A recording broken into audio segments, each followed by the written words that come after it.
Welcome, friends, to another edition of Economic Update, a weekly program devoted to the economic dimensions of our lives.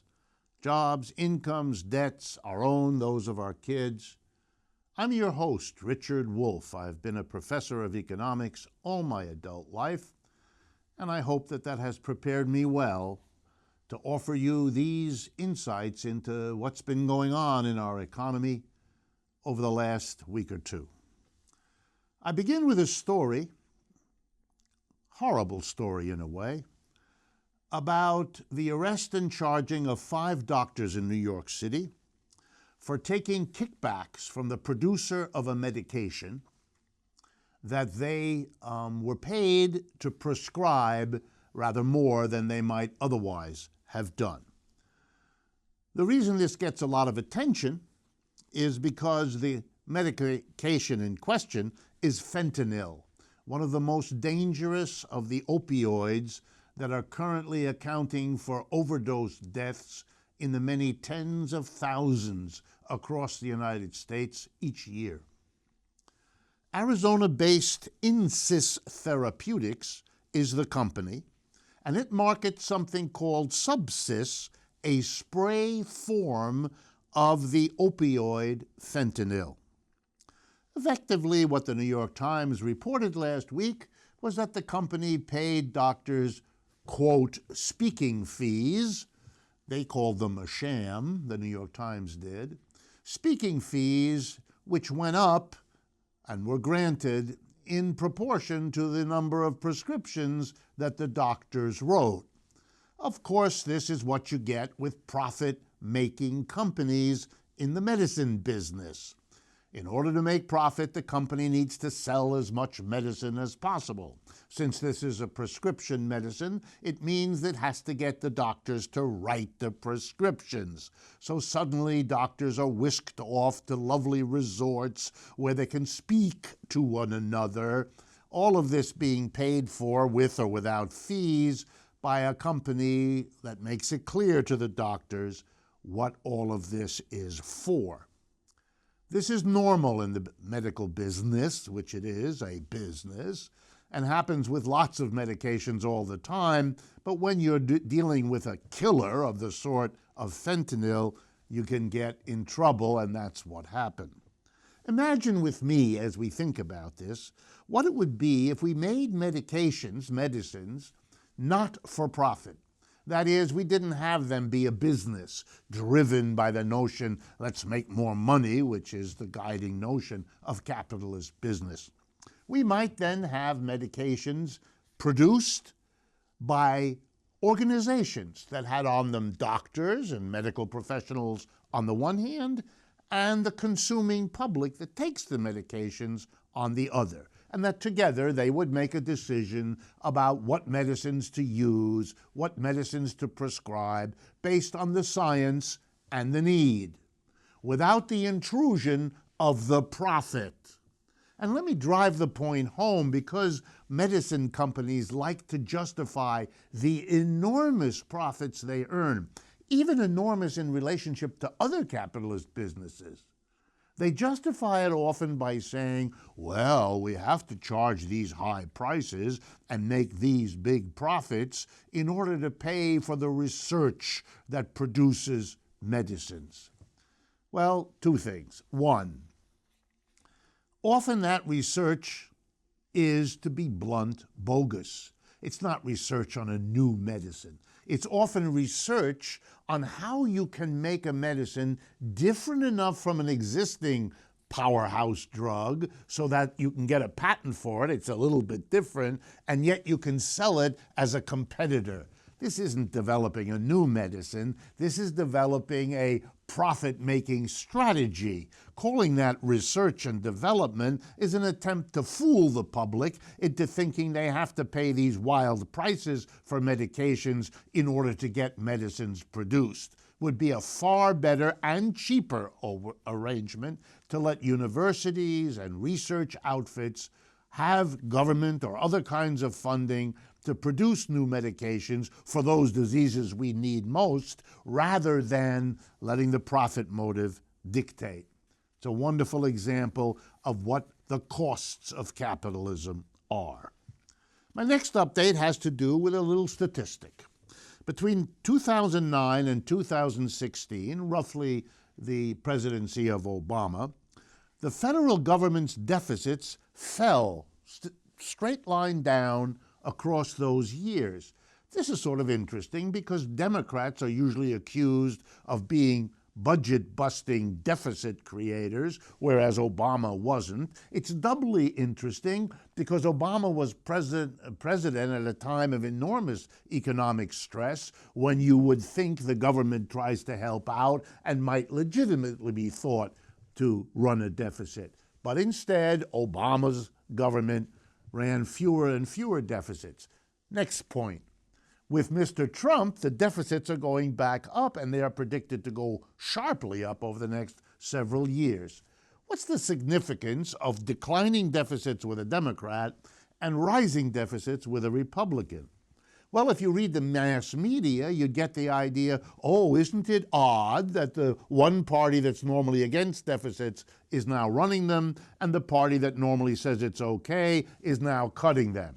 That would be to make a big mistake, that kind of analysis, because what it does is it takes seriously the debate about more or less deficits. The reasons the Republicans can smoothly and easily shift from one position to another, and likewise the Democrats, is because it doesn't really matter all that much. That's not what these policies are about, and that's not what these political parties are doing.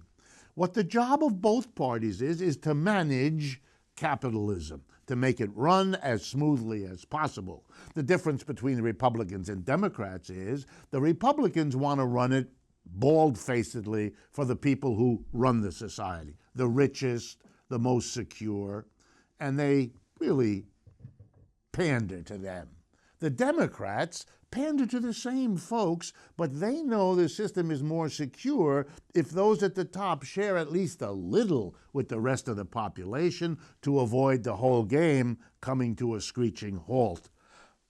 Neither of them deals with the capitalist system other than to support it, to encourage it, to preserve it, and to keep it going, which is why we don't have any solution to the problems of capitalism.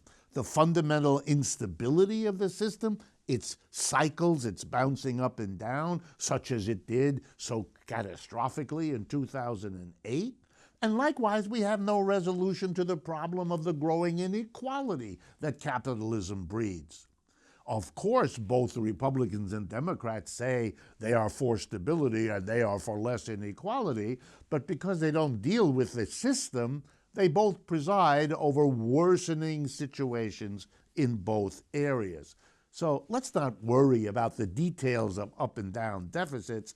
We have bigger fish to fry and bigger problems to solve. My next update has to do with what happens if you leave the control of harm caused by capitalist enterprises to them to solve. If you ask them to police themselves, to curb their excesses, to prevent the harm, here's what you get. Ingenious solutions, in quotation marks, that have the peculiar problem of saving the profits of the company and not doing all that well on solving the problem. I'm going to give you the starkest example. Cigarettes, right? I'm assuming you all know, as the world does, that here in the United States, we went through years and years of litigation and programs that demonstrated beyond all reasonable doubt that tobacco companies knew that their product was dangerous, causing lung cancer and so on, emphysema, knew it, produced it anyway, advertised it anyway, and that the only way to deal with it was to really come down hard on them, punish them, fine them enormous amounts of money, require them to put warning labels on cigarette packs, not advertise, not be near a school. You get the idea. And the companies were told you should deal with this problem on top of it. But a large amount of discretion was left in those companies' hands. So guess what? A recent article in the British newspaper The Guardian shows that around the world, not in the United States and not in a number of the countries that have done like the United States, come down on the cigarette companies where they're in danger of being exposed for what I'm about to tell you. But in countries where the government is weaker, where there hasn't been that kind of campaign, there is massive marketing of cigarettes, especially to children.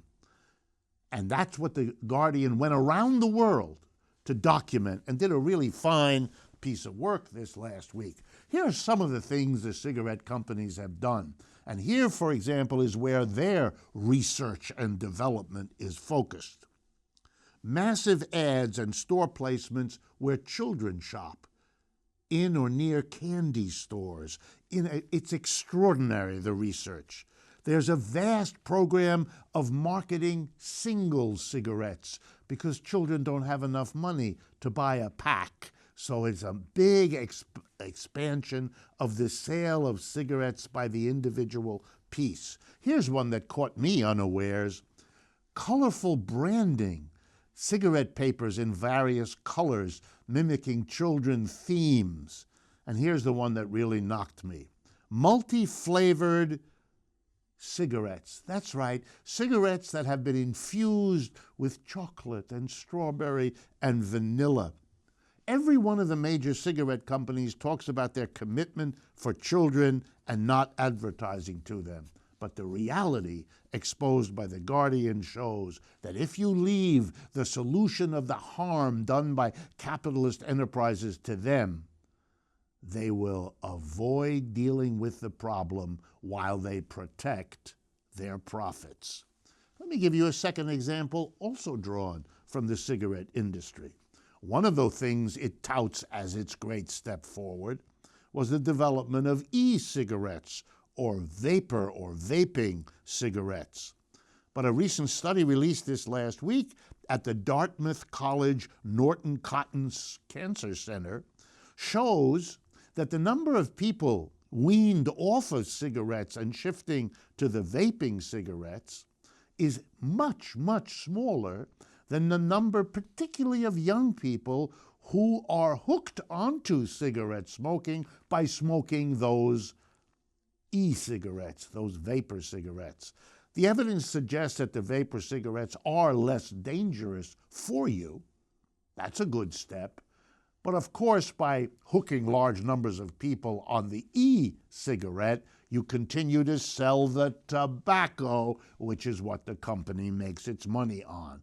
What a bizarre notion, leaving the control of the harm done by profit-making capitalists in their hands to solve. Before moving on to the other updates for today, I want to remind you, we maintain 2 websites. They are available 24/7, no charge whatsoever. We urge you to make use of them. The first one is rdwolf with 2 Fs.com. And the other one is Democracy at Work. That's all one word, democracyatwork.info. You can use either of these websites to communicate to us what you like and don't like and would like to see changed on this program. You can, by a click of your mouse, follow us on Facebook, Twitter, and Instagram. You can see extra material that we load up there all the time. And if you are a listener to this program, but you would like to consider looking at it as a television program, since it is available in both forms, we urge you, go to the following website where you can do that, patreon.com, Patreon, patreon.com/economic update for the TV version. Let me repeat those 2 websites in case you didn't note them down. rdwolf with 2 Fs.com and democracyatwork.info.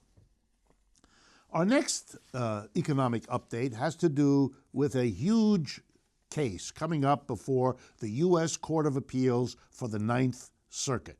This has to do with the decision of the Federal Communications Commission to abolish net neutrality, the requirement that the Internet make available at the same rate to everybody the service, the access to the Internet that we all now require and use on a daily basis. This decision, if you like, to get rid of net neutrality has produced a tremendous battle between two groups of capitalists. Those who stand to make money by being able to charge if net neutrality is indeed affirmed as gone, no longer there. That would mean that the court says that what the FCC did is legal. They can do that. They can get rid of the neutrality, versus companies that are going to lose money. Let me give you an idea of the people who are pushing to get rid of net neutrality because they want to charge. And guess who they want to charge? You and me. Here they are, just a partial list.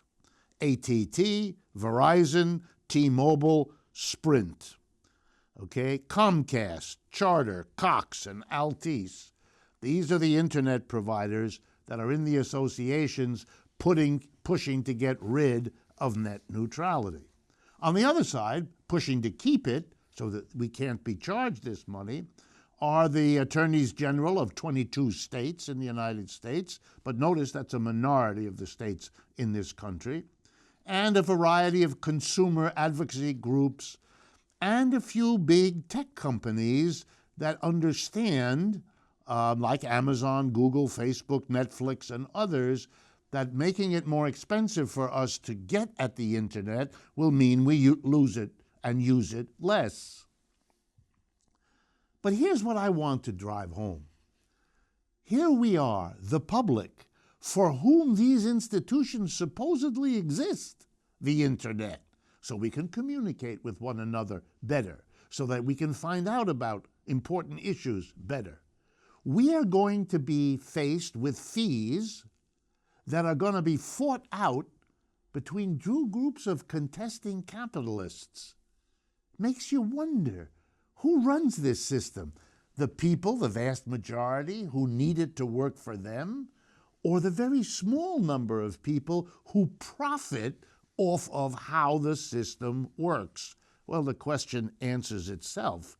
Capitalism is a system in which profit-making enterprises are the dominant group. For the rest of us, we live with the consequences while we are excluded from participating in any meaningful way.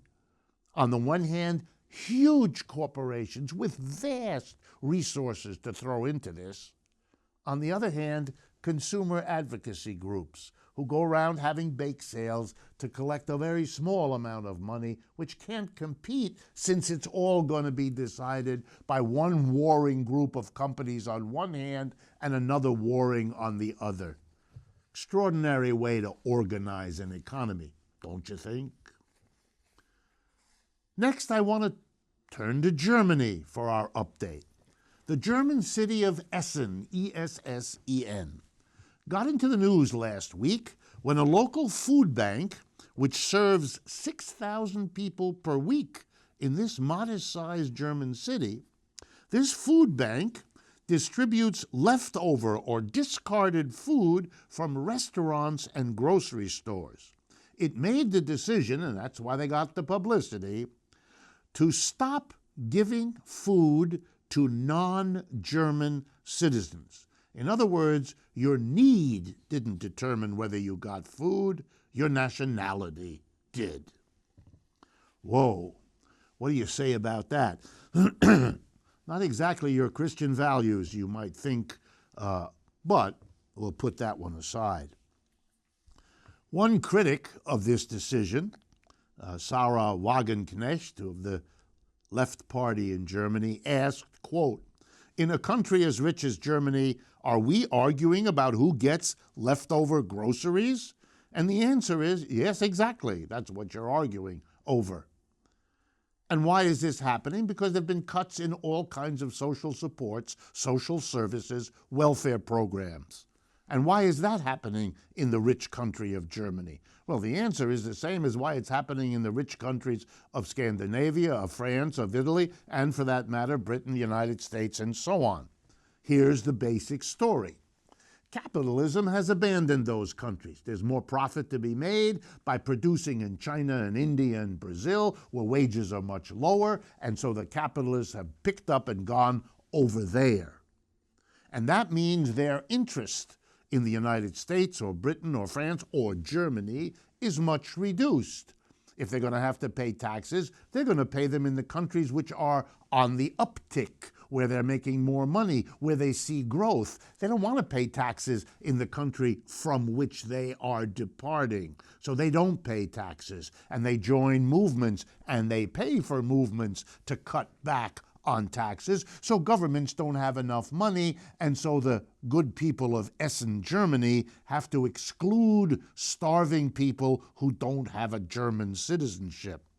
Nothing was more hypocrisy, or more hypocritical, I should say, than Chancellor Merkel in Germany, who said, quote, "It wasn't good to make that decision, but," she said, "the situation highlighted," quote, "the pressure that nonprofits are facing."